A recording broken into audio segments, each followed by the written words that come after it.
Real estate is the oldest asset class in the world. My name is Tola. I'm the co-founder and CEO at Spleet.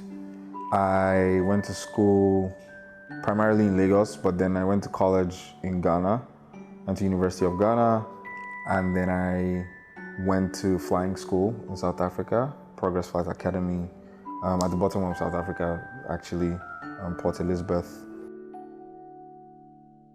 I moved back to Lagos in 2011, dabbled in aviation, but then I switched careers to products. So my first job in products was at GT Bank, where I really focused on credit products, but then also USSD products for a bit, and sort of dabbled with other things like SME products and things like that.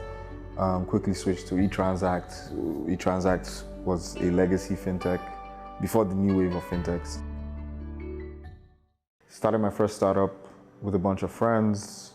We built, AI is popular now, but we built AI for payments at the time. So we built like our own proprietary chatbots for payments, raised a bit of capital for that, but it's eventually failed for multiple reasons, and my next startup was Spleet. In 2017, my first startup was failing. My family actually has a real estate business. My grandfather actually set up a real estate business. My grandfather was the first managing director of the Nigeria Building Society, as well as Afribank, which was a mortgage bank when it was a French mortgage bank that moved to Nigeria, right? And my grandfather was one of the first managing directors. So like real estate, so to speak, was something that was very, very familiar to me from growing up. But so my co-founder had moved back from the UK, and he was sort of doing business with my uncle, right? I met him through a friend, and then he started doing business with my uncle, or they tried to start doing business. So that ecosystem, I sort of knew him through. And my co-founder is core real estate. He's a lawyer, but you know how lawyers sort of dabble in real estate. But at the time he was couch surfing, just because like it just didn't make sense to him to pay rent 2 years in advance, right?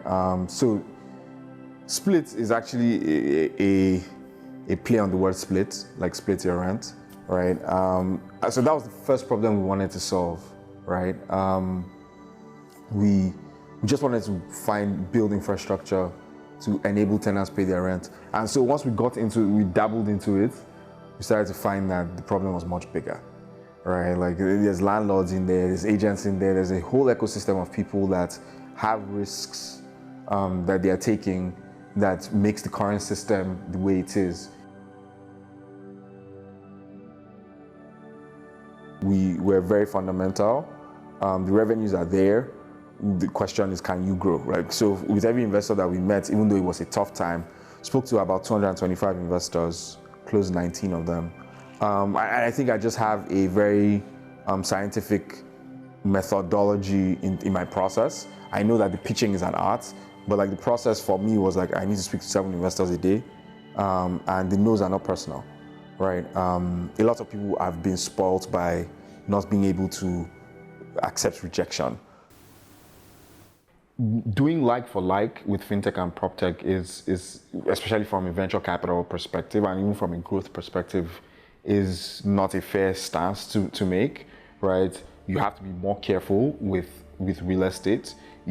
However, what I believe is that when you get things right around PropTech, right, or innovation for real estate, there's a lot more stickiness because people, the drop-offs are very hard. For instance, if someone rents a house, they're going to probably stay in that home for minimum 1 year, at least, right? So your lifetime value of that customer is long without even any marketing spend, right? If you're able to convert that customer, as opposed to fintech, you have to keep adding this product or this interest rate or this thing that's favorable for the customer to just make that, to squeeze them and make that lifetime value of the customer longer than you are expecting or that you expected.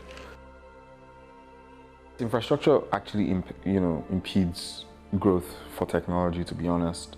Which is why when you launch a startup in the US, it grows fast because there's underlying infrastructure that supports it. Here, you find that startups have to also aid in building that infrastructure. So even across the board, PropTech, FinTech, Health Tech, growth is much slower than our Western counterparts because we're sort of aiding government or private sector to sort out infrastructure.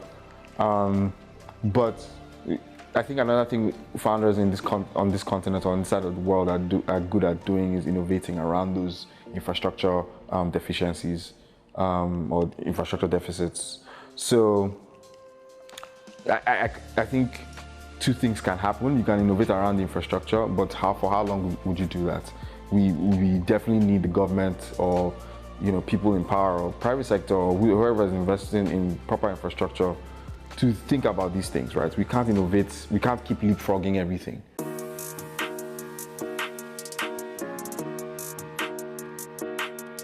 The process of sort of converting landlords to using our technology was hard. First of all, they're used to biannual payments. Two, they're not very technology savvy. If you look at the demographic of people that are landlords, they're above 50, probably retired. They're the ones that can actually afford bulk sums to buy homes because we don't have a mortgage system, right? However, what we did, like I mentioned earlier, is that I come from a real estate family, right? And we had done business with real estate clients, right, from that family business. So we tapped into our own personal network, right, and convinced them that, hey, this is much better for you. First of all, the risk of collecting 2 years' rent means that there's about 6 to 9 months you're not going to sweat this asset, right, in case this tenant defaults. However, month-on-month rent, you can evict 7 days to 1 month, right, by law. That's what the law says. Two, collections are automated. We are actually going to verify these tenants for you, right? So the issue of figuring out who your tenant is completely eliminated. However, down the line, we decided to figure out that we needed to involve the agents, right? We couldn't just bypass them and go to the landlords. The agents know where these homes are. They know what the quality of these homes are. And we started to sort of sensitize agents to come onto our platform, right? For them, it's that, yes, we know that you earn 10%, when you rent a house for 2 years, but after that 2 years, you're cut out of that deal, right? We're saying that you can earn 5% in perpetuity, so far as the tenant is in that home, for as long as that tenant is in that home, right? And we automate all those processes for you. You don't even have to think about going to find the tenant. All you need to do is convince the landlord to give you the brief, as agents and realtors call it. So yeah, that's sort of how we've been able to drive adoption on the supply side, which is landlord and agents. The government coming in has proven that they've backed industry, they've built industry, right? So for that, I'm excited. In terms of industry, as we are talking about, real estate, PropTech technology, if we do remember very clearly, this government when they were local to Lagos, right? They'd done a lot of things to make business much, much easier and faster, right? I think I'm excited compared to, how people were feeling, or even how I was feeling, a couple of months ago during the election cycle. We are always feeling like that, to be honest. We've not had a good time for a couple of years. I think we all want a positive change, and I hope this is a positive change. Favorite productivity hack? I'm an art collector. So two things. In terms of productivity, music has to be playing somewhere. There has to be art around me. If I'm going to take a break, I would actually go to the art gallery. It's 3 streets from here, and just take a break, do nothing, right? I know that once I'm fueled up, I'd be able to go back to work, right? So there always has to be art around me. There always has to be music in my space. Those are really my productivity hacks. I think that I want to visit the Far East. I've never been. China, Japan, any of those places, I've never been. Jump out of a plane as well. Yeah, so I flew planes at a point in my life, but jumping out of them, I've never done. So jumping out of a plane, yeah. Skydiving. My name is Tola. I'm the co-founder and CEO at Spleet.